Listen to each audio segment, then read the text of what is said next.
11 वर्षांनंतर ठाकरे बंधू बाळासाहेबांच्या स्मृतीस्थळी एकत्र आले। आज हिंदू हृदय सम्राट बाळासाहेब ठाकरेंचा स्मृतिदिन आहे आणि या निमित्तानं उद्धव ठाकरे, राज ठाकरे यांच्यासह आदित्य ठाकरे यांनी शिवतीर्थावर जात बाळासाहेबांना अभिवादन केलं। राज ठाकरेंनी बाळासाहेबांसोबतचा एक जुना फोटो देखील शेअर केला आहे। बाळासाहेबांच्या स्मृतिदिनानिमित्त ठाकरे बंधू पुन्हा एकदा एकत्र आले। 2014 म्हणजेच तब्बल 11 वर्षांनंतर उद्धव ठाकरे आणि राज ठाकरे बाळासाहेबांच्या स्मृतीस्थळी एकत्र दिसले।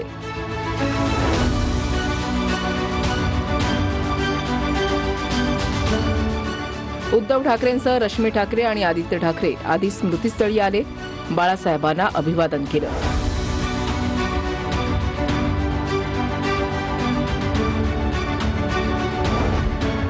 यानंतर राज ठाकरे शिवतीर्थ निवासस्थानावरून निघाले।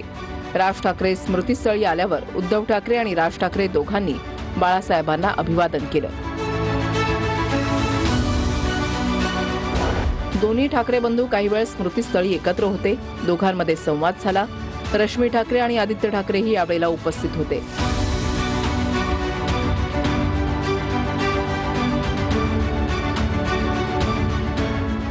ठाकरेंच्या शिवसेनेचे अनिल देसाई तसंच मनसे नेते बाळा नांदगावकर, नितीन सरदेसाईही यावेळेला ठाकरे बंधूंसोबत होते।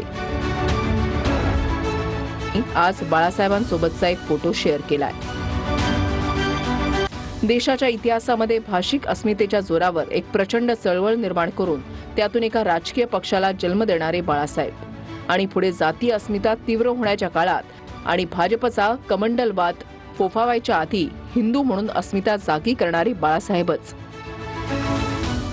पण म्हणून बाळासाहेबांनी हिंदूंकडे वोट बँक म्हणून नाही पाहिलं। त्यांच्यासाठी हा विषय अस्मितेचा होता, धर्माप्रतीच्या प्रेमाचा होता। बाळासाहेबांची प्रतिमा सोडून हिंदुत्वाचे वारस म्हणून मिरवणाऱ्यांची किंवा त्यावर मत मागणाऱ्यांची गंमत वाटते। ना त्यांना बाळासाहेब माहीत, ना त्यांना प्रबोधनकार माहीत। फक्त मत, सत्ता मिळवणं आणि ती सत्ता मिळाल्यावर वाटेल तसं ओरबाडणं म्हणजे राजकारण। हे रूढ होत असताना समाजकारण आधी आणि मग राजकारण हे आमच्या विचारात रुजवणाऱ्या बाळासाहेबांच्या स्मृतीला विनम्र अभिवादन। संजय राऊत यांनी सुद्धा स्मृतीस्थळी जात बाळासाहेबांना अभिवादन केलं। आजारपणातही राऊतांनी थेट स्मृतीस्थळावर जाऊन त्यांनी अभिवादन केलेलं आहे। दुर्धर आजारातही संजय राऊतांनी बाळासाहेबांच्या स्मृतीस्थळी जात अभिवादन केलं। संजय राऊत छत्रपती शिवाजी महाराज पार्कवर आपले बंधू सुनील राऊत यांच्यासह पोहोचले। आजारी असल्यामुळे संसर्ग टाळण्यासाठी राऊतांनी चेहऱ्याला मास्क लावला होता। छत्रपती शिवाजी महाराज पार्क मधल्या उपस्थित शिवसैनिकांना त्यांनी हात उंचावत अभिवादन केलं। सुनील राऊतांचा हात हातात घेऊन संजय राऊत बाळासाहेबांच्या स्मृतीस्थळाकडे गेले। गुडघ्यावर बसत आणि बाळासाहेबांच्या स्मृतीस्थळावर डोकं टेकवत त्यांनी आदरांजली अर्पण केली। आजारपणानंतर संजय राऊत पहिल्यांदाच सार्वजनिकरित्या घराबाहेर पडले।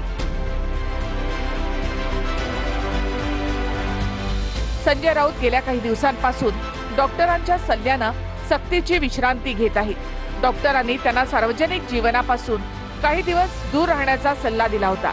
हा सल्ला प्रमाण मानून संजय राऊतांनी 31 ऑक्टोबरला एक जाहीर पत्र लिहिलं होतं। उपचारामुळे पुढील 2 महिने आपण घरीच राहणार असल्याचं राऊतांनी सांगितलं होतं। त्यानंतर संजय राऊतांवर रुग्णालयामध्ये उपचार सुरू आहेत। काही दिवसांपूर्वीच ते रुग्णालयामधून घरी आले। मात्र आज बाळासाहेबांचा स्मृतिदिन असल्यामुळे कट्टर शिवसैनिक असलेल्या राऊतांनी थेट शिवाजी पार्क गाठत बाळासाहेबांना अभिवादन केलं। माझ्यावर महाराजांसाठी पहिली राजकीय केस झाली, बरं वाटलं असं अमित ठाकरे यांनी म्हटलं। 4 महिने शिवरायांच्या पुतळ्याच्या अनावरणासाठी वेळ का नव्हता असा सवाल देखील त्यांनी केला। घाणेरड्या कपड्यामध्ये पुतळा गुंडाळून ठेवला होता असं अमित ठाकरे यांनी म्हटलंय। दरम्यान नेरूळमधील राजीव गांधी उड्डाणपुलाजवळील शिवरायांच्या पुतळ्याचं अनेक महिन्यांपासून अनावरण रखडलं होतं। काल अमित ठाकरेंनी पुतळ्याचं अनावरण केल्यामुळे त्यांच्यावर गुन्हा दाखल झालाय। एक पहिली राजकीय केस माझ्यावर जर झाली असेल तर मला खूप आनंद झाला त्याचा। मी सकाळी उठल्यावर मला FIR आला आणि मला खूप बरं वाटलं की महाराजांसाठी मी पहिली केस घेतली महाराष्ट्रात माझ्या राजकीय प्रवासात। त्याच्यामुळे मला खूप बरं वाटलं। पण 4 महिन्यात मला वाटतं की DCM असतील किंवा मुख्यमंत्री असतील किंवा पंतप्रधान असतील अनेक पक्षप्रवेशांना गेले मग महाराजांसाठी तुम्हाला वेळ नाही मिळाली? मला हे कळलंच नाही. गेल्या 4 महिने तो अनेक पक्षांनी आंदोलन करून तो एक बनवलेला पुतळा आहे, त्याला एका घाणेरड्या कपड्यात त्यांनी गुंडाळून ठेवलं. आपण 4 दिवसाचा अल्टिमेटम दिला, परत पोलीस प्रोटेक्शन वगैरे. आजच मला वाटतं की महाराज असे घाणेरड्या कपड्यात जर गुंडाळून ठेवले तर आजच करून टाकू. आणि मला वाटतं की आम्ही ते सगळ्या महाराष्ट्र सैनिकांचं तिकडे जे होते त्यांचं अभिनंदन, आणि खूप उत्तम त्यांनी तो कार्यक्रम केला आणि उद्घाटन केलं. या संदर्भात आदित्य ठाकरे यांचं ट्विट आहे, ते आपण पाहूया. आमच्याच राज्यामध्ये आमच्याच दैवताचा सन्मान नाही करायचा तर कोणाचा करायचा? ही दडपशाही महाराष्ट्र जुमानणार नाही. 4 महिने महाराजांचा पुतळा घाणेरड्या कापडाने झाकून ठेवला. आणि काल अमित ठाकरेंनी हा महाराजांचा अपमान सहन न झाल्यामुळे त्या पुतळ्यावरचं कापड काढून अनावरण केलं. महाराजांचा सन्मान राखला तर तुम्ही निर्लज्जपणे त्यावर केस करता. मोडून काढू ही दादागिरी निवडणूक आयोग सरकारची. अजित पवार यांच्या नातेवाईकांना 500 कोटींचं हॉस्पिटल बहाल केलं जातंय का, असा सवाल अंजली दमानी यांनी केलाय. पद्मसिंह पाटलांच्या तेरणा ट्रस्टला पीपीपी तत्वावर हॉस्पिटल देण्याचा घाट घातला जातोय, असा आरोप दमानी यांनी केला. तर तेरणा ट्रस्ट आता राणा जगजित सिंह पाहतात, असं उत्तर सुप्रिया सुळे यांनी दिलंय. राजकारण्यांनी कुठचीच गोष्ट आता सोडलेली नाही.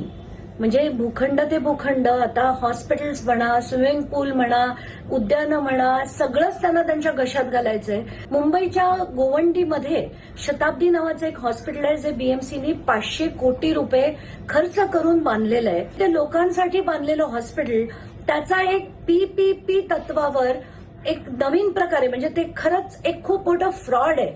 या तत्वावर ही हॉस्पिटल्स या सगळ्या राजकारण्यांच्या घशात घालण्याचा एक डाव केला जातोय, जो खरं हाणून पाडणं गरजेचं आहे. मला एवढंच विनम्रपणे सांगायचं अंजलीताईंना की तेरणा ट्रस्ट हा जरूर पद्मसिंह पाटील साहेबांचाच आहे, पण एक कदाचित माहिती त्यांच्यापर्यंत पोचली नसेल की हा तेरणा ट्रस्ट जो ड्रग्जमध्ये आणि इथल्या तिथे कुठे नाही, जे आपलं श्रद्धास्थान आहे, तुळजा भवानी मंदिर जिथे आपलं श्रद्धेचं स्थान आहे, तिथे जो माणसांनी ड्रग्जमध्ये अडकलाय त्याला भारतीय जनता पक्षामध्ये घेतला, ते राणा जगजित सिंग, ते आता हा ट्रस्ट बघतात. म्हणजे हा प्रश्न फक्त अजित पवार सुनेत्रा पवारांपर्यंत सीमित नाही. पालघर साधू हत्या प्रकरणातील आरोपी काशीनाथ चौधरींनी काल भाजपमध्ये पक्षप्रवेश केला. मात्र आज काशीनाथ चौधरींच्या प्रवेशाला स्थगिती देण्यात आली आहे.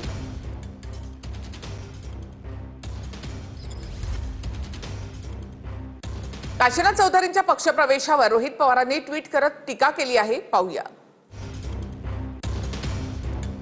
पालघर साधू हत्याकांड प्रकरणी मुख्य आरोपी म्हणून भाजपनं ज्या काशीनाथ चौधरी यांच्यावर आरोप केले,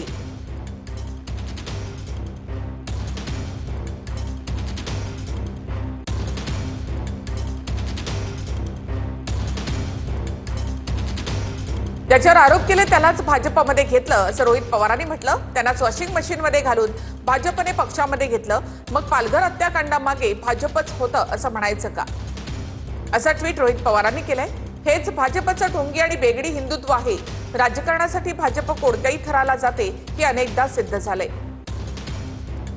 कोणत्याही विषयाचं राजकारण करून भाजपकडनं सत्तेची पोळी भाजली जाते, पण सामाजिक संतुलन बिघडून त्याचं मोठं नुकसान राज्याला सहन करावं लागतं. याचा तरी भाजपने विचार करावा, असं ट्विट रोहित पवारांनी केलंय.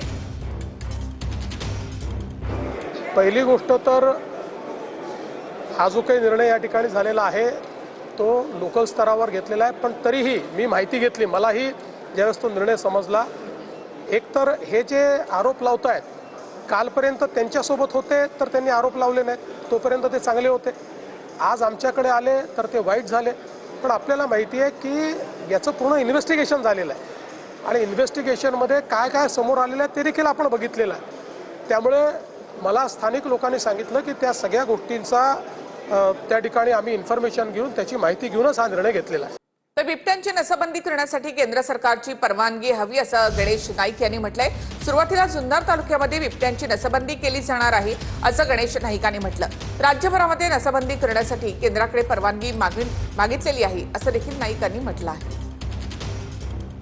केंद्र सरकारच्या वन्यजीव विभागामधून संतती नियमन जसं आपलं म्हणजे प्रजनन नियंत्रण ती परवानगी मिळालेली आहे. हो, नसबंदीची परवानगी मिळालेली आहे. त्याने जी संख्या दिलेली आहे फक्त या जुन्नर विभागाकरता दिली आहे. ती सरसगट ज्या ज्या ठिकाणी अशा प्रकारचा प्रादुर्भाव होईल त्या ठिकाणी द्यावी अशा प्रकारची मागणी आम्ही करणार आहोत. तर दोन्ही राष्ट्रवादी ताकदीनं माझ्या विरोधामध्ये लढल्या असं तानाजी सावंतांनी म्हटलं. दोन्ही राष्ट्रवादीला माझ्या विरोधात बोलण्याचा अधिकार नाही असं तानाजी सावंतांनी म्हटलं आहे. शिंदेच्या सेनेचे नेते तानाजी सावंतांनी ही टीका केली. आमच्या 60 आमदारांच्या विरोधात राष्ट्रवादीने कसं काम केलं हे आमदारच सांगतील. तानाजी सावंतांनी हा गौप्यस्फोट केलाय. की दोन्ही राष्ट्रवादी ज्या पद्धतीने ताकदीनं माझ्या विरोधात इथं लढल्या, मग त्यांना काय अधिकार आहे माझ्यावरती टीका करायचा? आणि त्यांनी माझ्यावरती कुठलंही भाष्य केलं असेल तर मला त्याचं उत्तर द्यायचं काही गरज नाही. माझ्या पक्षाला आम्हाला सगळ्यालाच माहित आहे आमचे सगळे 60 आमदार आहेत. प्रत्येक जण सांगतो त्या ठिकाणी आमच्या विरोधात राष्ट्रवादीने कशा पद्धतीने काम केलेलं आहे. त्याच्यामुळे आम्हाला त्याच्यावरती परत भाष्य करायचं काय कारण